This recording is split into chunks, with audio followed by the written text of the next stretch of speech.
Welcome to Warmaster Podcast, another episode of Adventures of 3D Printing Land, with your host Barry, Mumbling Barry.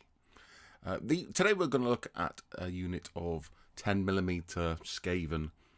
They're probably fanatics, and they're from Ankylo Miniatures on Gumroad. These STLs were supplied for me via Paul to review, so I have to be upfront and honest and say that I didn't pay for them, but that won't change how I review them. As usual, I've left all the supports in place, and these are for Paul so he can have fun cleaning them up. Doesn't look too horrific though, to be honest. So this is the command stand. So we've got a flag, we've got a gong, got lots of. I don't know what X marks a spot here on this map. What's he saying here? We're gonna go find some warp stone over here. The crazies. You get 6 stands. They come as always supported and unsupported. So if you don't like this style of support, or you've got your own support that you like to do, you can just build your own supports. But as I'm only printing one unit, I don't get into all that stuff. I just use the pre-supported stuff. Got kind of they rope belts they've got on them there, and some spiky kind of Blood Bowl shoulder pads on these fellas. Stand 3. Oh, those maces they've got there. Are they kind of got poison globes in them or something? Maybe these aren't fanatics. Maybe these are something else. They all look like rats to me, though, at the end of the day. That's the problem with the old Skaven. Especially in 10mm. I mean, holy moly.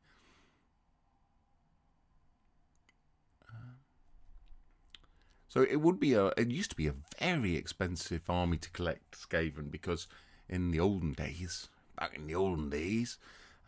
when there was only GW Metal, Skaven were one of the rare armies, and you needed bloody loads of them.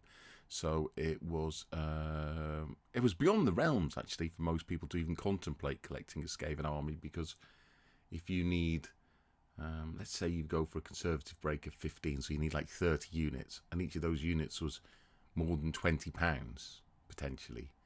I mean, that soon gets out of hand, doesn't it? I mean, you're talking about the best part of $1,000 or €800 or whatever, or 600, 700 pounds. I mean, it's just madness for a dead game system. So, if one thing 3D printing has done, it's made the game accessible, because people can't really complain. I mean, if you get yourself a printer, maybe spend 100 buying a printer, maybe spend 30, 40 pounds on a set of STLs for an army,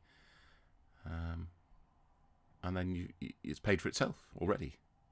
And then if you print 2, 3, 4 armies, then you're paying buttons halfpenny for an army, aren't you? Eventually, the marginal cost of an army is the cost of the STL files, which potentially isn't that much at all.